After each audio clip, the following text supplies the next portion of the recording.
I looked over the edge and there was nothing. No sky, no sea, just emptiness. Like the whole world ended right there. And I realized if I'd gone a few feet further, my ship and crew would have been swallowed up by the void. That's how Lykos used to start the story. But if you ask around now, no one seems to remember a sailor named Lykos. People talk about the edge of the world as if it's nothing more than a myth, a story to frighten children. But a few of the old-timers, those who still recall whispers of an edge, say that once, long ago, a man's journey to Mount Olympus changed the world.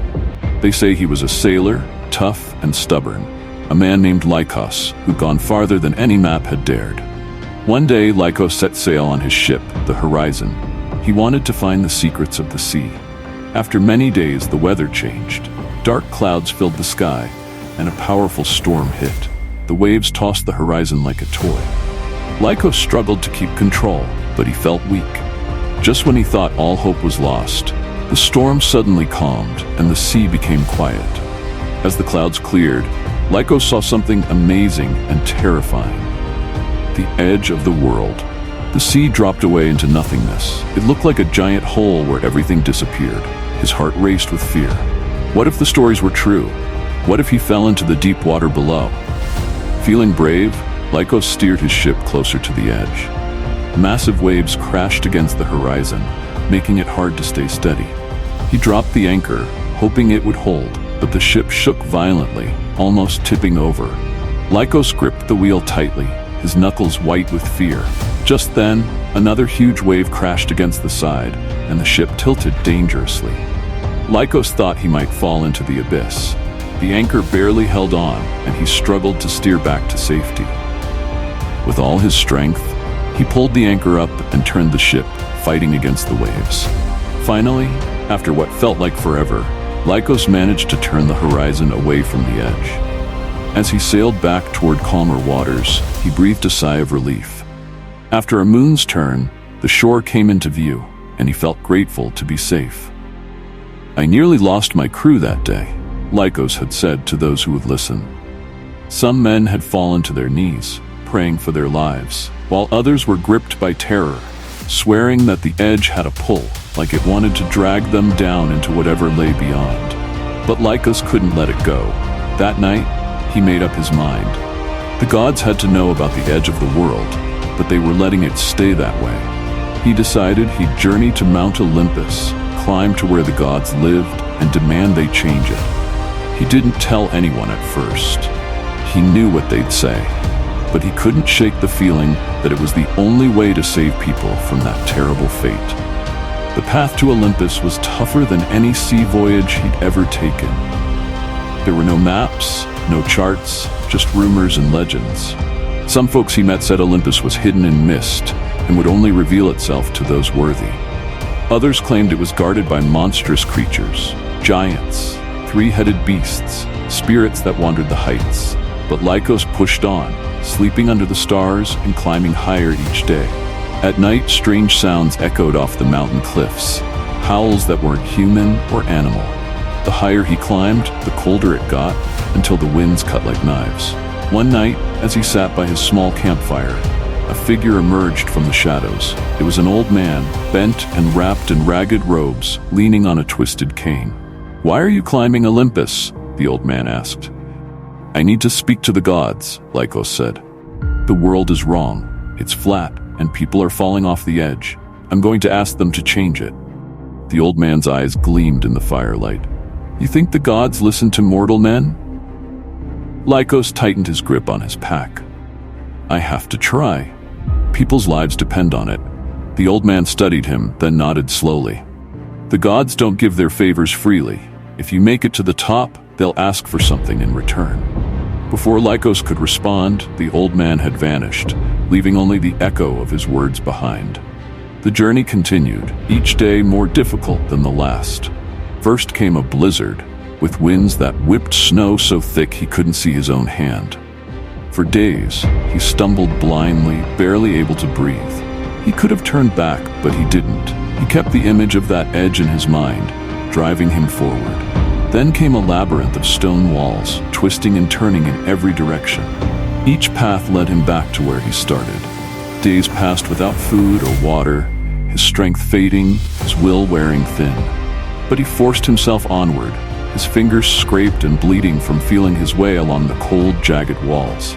Finally, he emerged from the labyrinth and found himself facing a chasm wider than any he'd ever seen, with a narrow bridge hanging over a bottomless drop. Taking a deep breath, he stepped onto the bridge. The wind screamed and shook the ropes, nearly flinging him off. He clung to the bridge with white-knuckled hands, his heart pounding. But he made it across, stumbling onto solid ground, only to see the gates of Olympus towering before him. Inside, the gods were waiting, majestic and cold, draped in robes that glowed with a light that seemed to come from within.